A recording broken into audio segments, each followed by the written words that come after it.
Warning, if you're emotional about anything I say or do. Your life is nothing. You serve zero purpose. You should kill yourself now.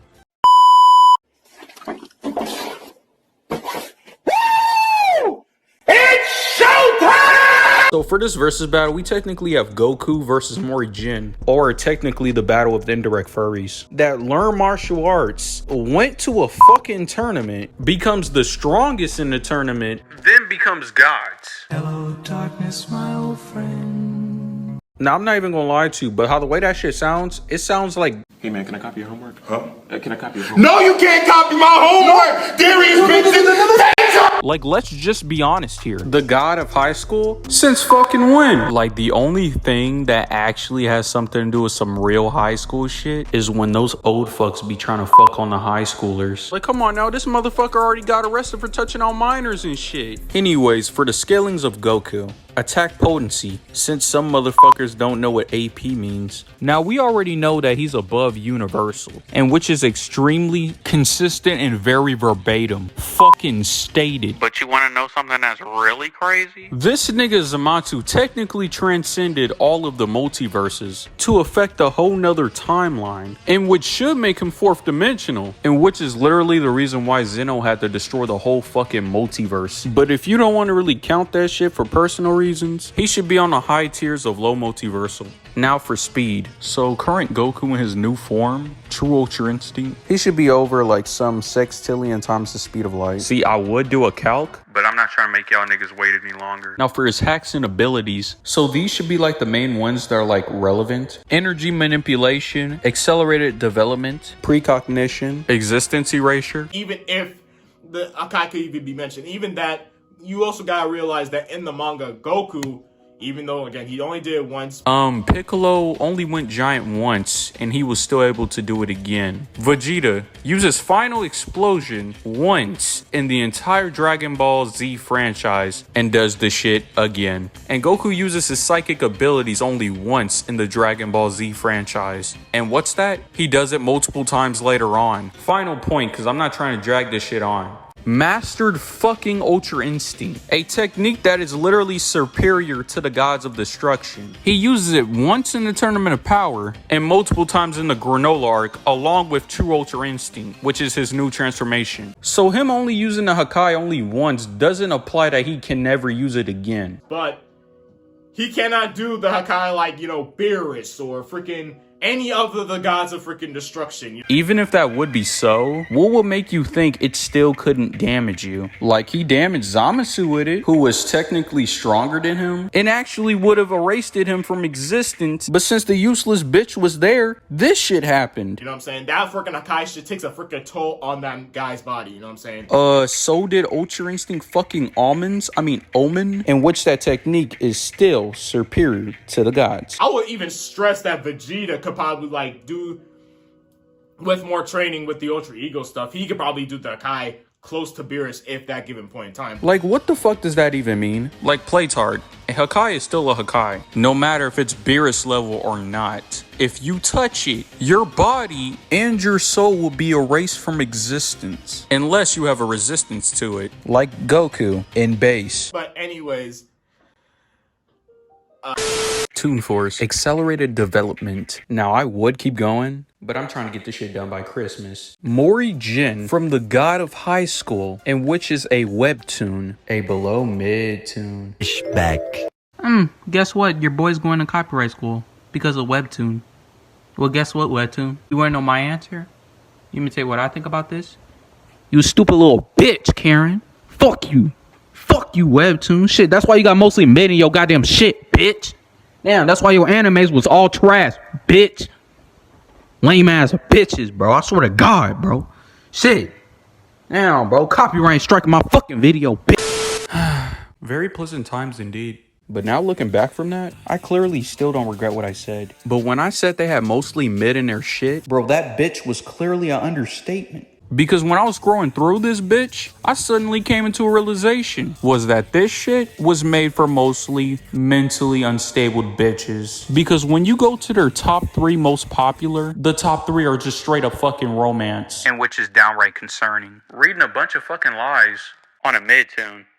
Imagine. And which is kind of embarrassing is that there's this much amount of webtoons. And here's like the 11 I found that are like decent to good. Like, bruh, if I have to do the math of the percent chance that a person could find a good webtoon without a recommendation, it would be less than 0%. Like, am I the only one that just noticed that the only good shit in webtoon is literally the fucking mangas? Like, only those shits deserve to get an anime, not that piece of shit called Unordinary. Like, when motherfuckers started saying that webtoons were better than manga, I just extremely felt a shock of pure baffledness to the other bullshit that I have foreseen that fucked with my sense of reasoning with these motherfuckers. But let's not get the shit twisted. Mangas low-key be copying and pasting off of each other. Like, the fuck is this shit? Boy, ain't no fucking way, boy.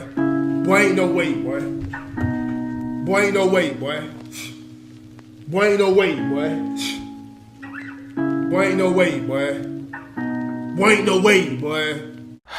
Motherfuckers are shameless. Same thing with God of High School. Like, let's be real. All that motherfucker had to add was average manga MC, Dragon Ball Z, and most of Journey to the West. Mix all that bitch up, and you get this plagiaristic shit. Now, back from forcefully reading this shit, when it was at its most grounded was when it was at its peak. Like, HP, power, and God points, the panels, and the nicely paced fights, and the fact that they didn't have so many fucking characters made it all perfect. Like, do motherfuckers even know the saying less is more? Like, every season after season 1 and 2 just obviously goes downhill. The fights have literally no substance. More ass pulls. Like, don't even get me started on the pacing. The pacing starts to get so damn bad. The shit reminded me of One Piece. And just because they have a sprinkle of good moments does not make the whole arc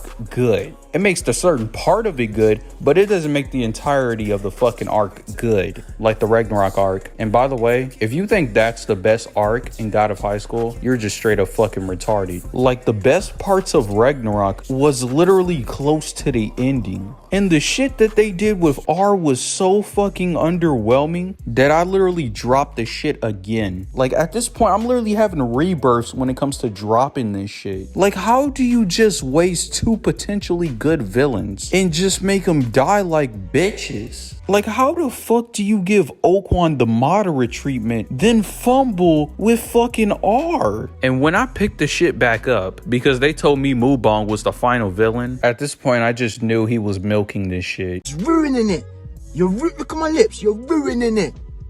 Like, the cow's titties are already getting dried up like fucking raisins, and nobody gave a fuck about Mori Huey. They just wanted Mori back. And the shit about the last season, all I have to say is I'm glad that shit finished, because all of the Dragon Ball Super arcs that happen in the manga literally shits on anything that Yuji Park ever made in that season. And the fact that he was the one that fucked up the anime adaptation is literally a spit to the surviving God of High School fans' hands. Like, how do you let a webtoon trailer be better than the actual fucking anime adaptation? Like, the motherfucker had a choice for them just to animate the first season that only has 42 chapters, in which would have been perfect for 13 episodes. But this fucking dumbass told them to combine both season 1 and 2. And those bitches are like 70 chapters apart. Like, man really tried to be Toriyama. That guy, pal, trust me, you're not that guy. Okay. You are not him. You are not him. Because if you watch the Crunchyroll Extras interview, like, when it came to inspirations, he knew not to mention Dragon Ball because the shit wasn't no inspiration. He straight up copied and pasted off that bitch. Like, just one of these Dragon Ball fan mangas will shit on your entire series. Like, if you're gonna at least copy some shit, at least make it better. Like Crunchyroll Original,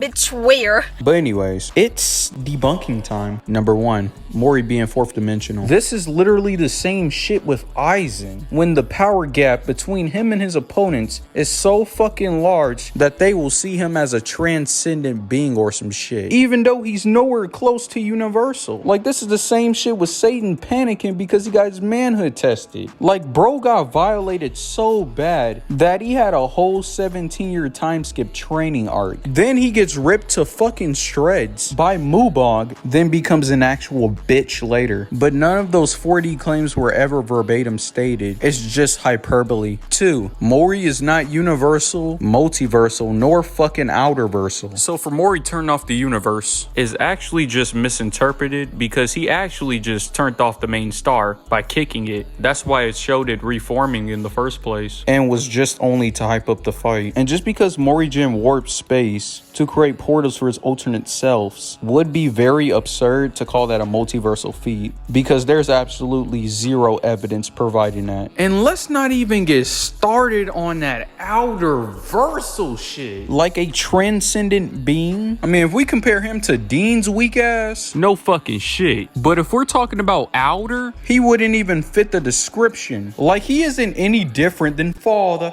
from Full Metal Alchemist. And for like his hacks, it's been shown that if you're completely stronger than him, you can literally just overpower the hacks. So what's really Mori's AP? Definitely multi-galaxy, because he was able to do dimensional cracks in the universe. But if I'm being honest, this ain't really shit compared to Buu Saga, because all these motherfuckers have to do is scream compared to a continuous fucking battle. Like, bruh, There's levels to this shit.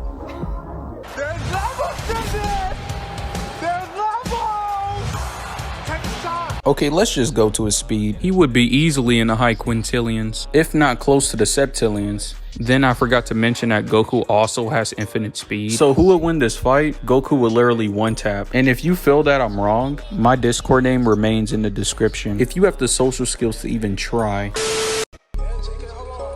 I had a beat, used to tell me she love me, now shawty a dust, she just wanted my money. My jeans on a mirror, these little niggas don't put no fear in me. Put hollow tips in his tongue, and if I don't got pins in my hand and a tin in my bed, give it head, I'll be